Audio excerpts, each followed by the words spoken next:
What's up, everybody? This is Daniel with Champion Industries, and we're down in the training center today taking a look at Champion's top-selling under-counter dish machine, the UH130B. We'll take a quick couple seconds and take a look at the UL, being the low-temperature under-counter dish machine, its counterpart. But for the most part, we're going to cover everything you need to know about this machine from top to bottom. Let's get started.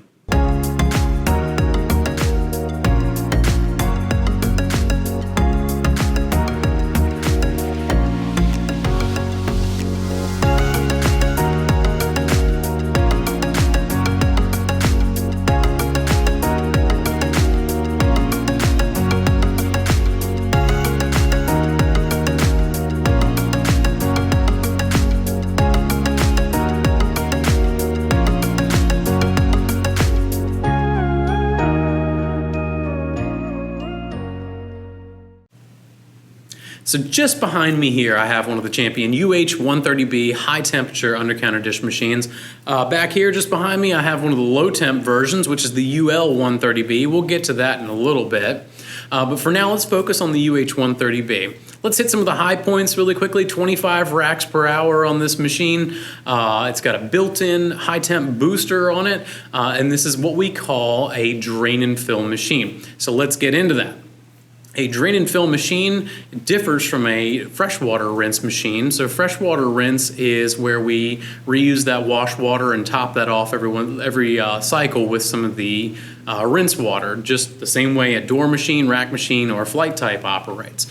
A drain and fill, as you may know, is a dump and fill. Everybody's got a different name for it, but a drain and fill machine is going to drain all of that dirty wash water out of the cavity of the machine or out of the wash tank of the machine every cycle. Rinse, retain the rinse water, inject some detergent, fill up a little bit, and then use that water for the next cycle. You use a tiny bit more water, but great for applications where you know that the staff or the people operating the machine, A, you're not going to switch it off and drain all the water out every couple hours like you're supposed to, especially on a freshwater rinse machine. But B, more importantly, when you have a staff that maybe treats the machine like a residential dishwasher, or he just treats it like a glorified disposer, dumping all kinds of half-drinking drinks and who knows what in there, not doing a great job scrapping, a drain and fill machine is going to evacuate all that water after every cycle, so it more or less keeps itself clean. It's very important just for those reasons I just told you, machine keeping itself clean like that. Again, if you've got an excellent staff that's used to working with maybe some other types of machines that are freshwater rinse machines, great, but this machine right here is going to keep itself extra clean and not have to worry about dumping the tanks out or anything like that. Now, let's move on to the operation of the machine. We'll get into what you're going to need to know if you ever go to demo one of these machines. Okay, so now that we have covered the basics of the machine, let's go ahead and run through our own little demo right here. So let's talk about some of the operations, startup, cleaning, shutdown on the machine, all that. Let's do it right now. So let's go ahead and open up the machine. The first thing we're going to want to do is check our scrap screen. So checking the scrap screen, we're going to look inside, see if there's any obstructions inside of our pump intake screen. Let's get that back in there. We're also going to check our lower and upper wash arms, got those in place. Now, I'm gonna insert a rack into the machine and let's go ahead and get this thing fired up. So once we fire it up, it's gonna begin to fill and we're gonna give it about 15 minutes to go ahead and warm on up and come up to temperature, and we'll come right back. So here we go. All right, so now that we've given the machine a couple minutes to warm up, I've got my wash temperature where I want it to be, and my rinse temperature will come up as soon as the machine goes into final rinse and the booster has a chance to do its job.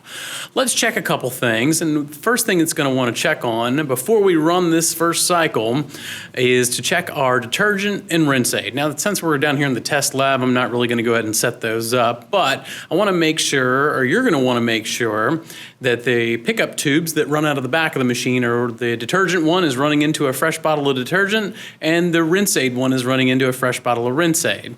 If you are loading those after they've run out or for the first time, let's look at how to prime the machine. So right here, you can see we have a little rocker switch, and that rocker switch is going to be able to override the peristaltic pumps, one for the detergent, one for the rinse aid, and allow you to manually bring each one of those up through the pickup tube up until you have a port in the back of the machine. You'll see back here. So if I wanted to prime the detergent, I'll put that pickup tube in the bottle, run that right there. I'll see that snaking its way through the tube and then finally drip out of the back right here. Same for the rinse aid as well. So once you've primed those and you've inserted a rack, which we just did a moment ago, first thing we're going to want to do after that is hit the big green start button. It doesn't get any easier than that. So let's run a cycle, and then when it's finished up, we'll open it up and talk a little bit about cleaning. So now that we've run a quick cycle on the UH130B, I want to take a moment to talk about cleaning. So the rule, as with the freshwater rinse machines, where you need to turn the machine off every 2 hours to let it drain out completely and then turn it back on and let it fill up, is not going to apply to this machine right here. In its place, we will put down this one rule of saying to keep an eye on the soil load inside the machine. Now, because it's going to drain all that wash water out after every cycle, it's going to be a very clean machine. But that doesn't apply to the scrap screen inside the machine as well as the cavity itself. So when you see soil load build up around the cavity or in that scrap screen inside the machine, that's a good time to go ahead and turn the machine off. Let all that water drain out because it's an automatic pump drain on it.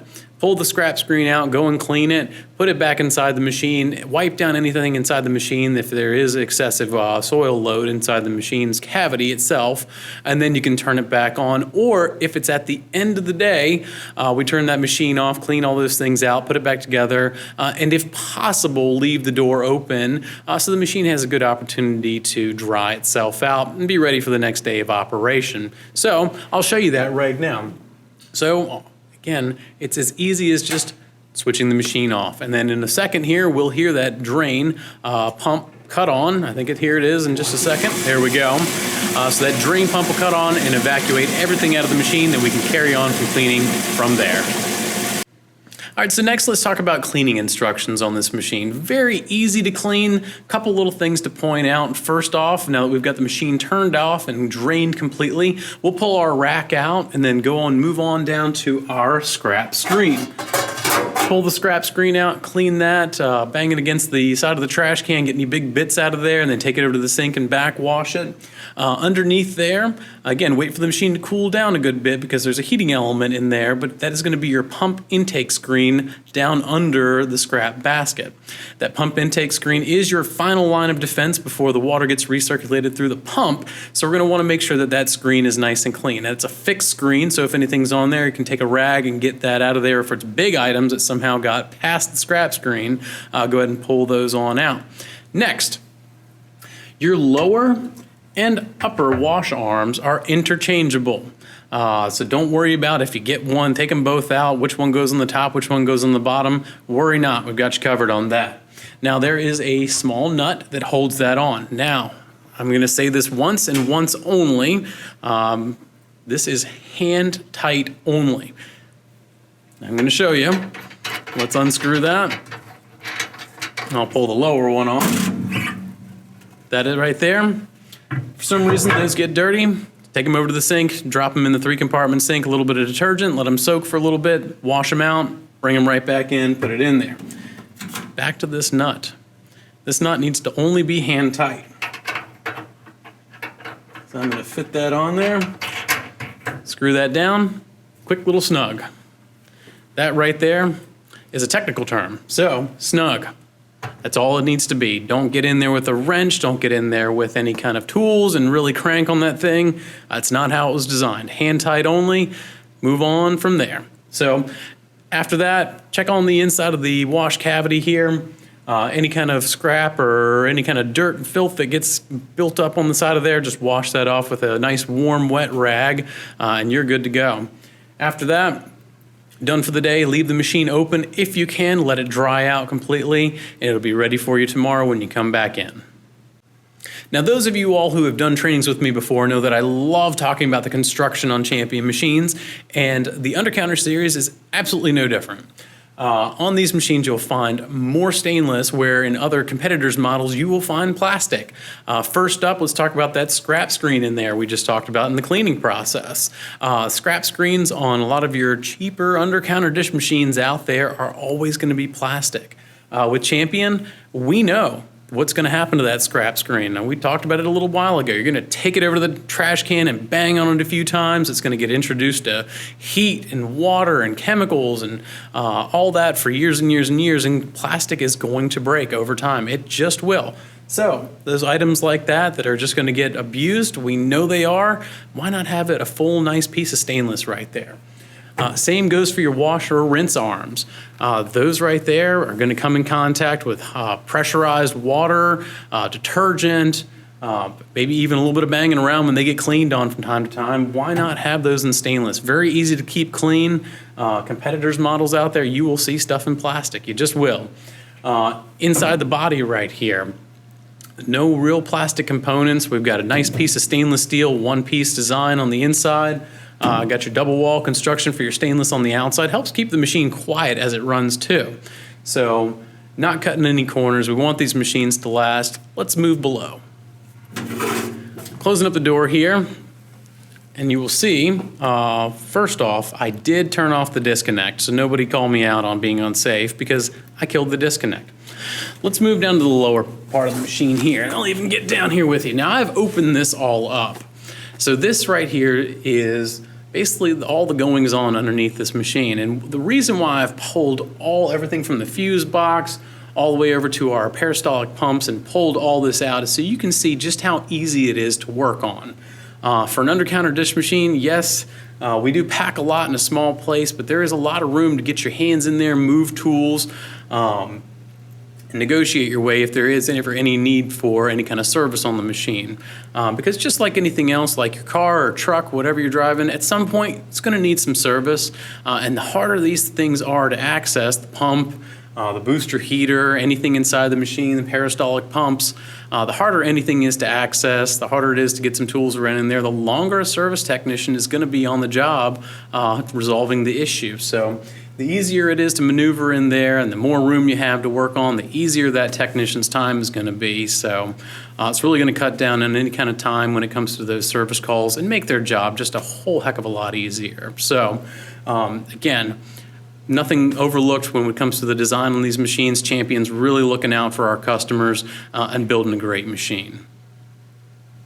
All right, so I promised we would at least bring it up. This is the Champion UL130B. Now, this is Champion's low-temperature under-counter dish machine, and quickly we'll go through some of the differences between the UH high-temp machine and this one. So first and foremost, because we don't have a booster in the machine, we've added the primer because we are adding sanitizer during the rinse. So being a low-temp machine, we have a nice big dial right here for your wash temperature, and actually have a nice little feature of an extended wash cycle. So other than that, the construction of the machine is very similar. Still all stainless steel inside as far as your wash arms and your rinse, wash and rinse arms there, and your scrap screen. So no cutting corners, still a great full stainless steel machine from Champion, just a low temperature offering. More details online, check out championindustries.com and look at our products page under Undercounters, where you can find out more details if you're looking for more details on the low temp machine. All right, guys, thanks for taking the time to watch this training. Don't forget to spec in the Champion UH130B or the UL130B on your next job. Your customers will love you for it. If you're looking for any more information, don't hesitate to give us a call or jump on championindustries.com, where you can find spec sheets, brochures, more product information, images, anything else you could ask for. But this training was made just for you. I hope it's helped, and there's plenty more to come in the future, so we'll catch you next time.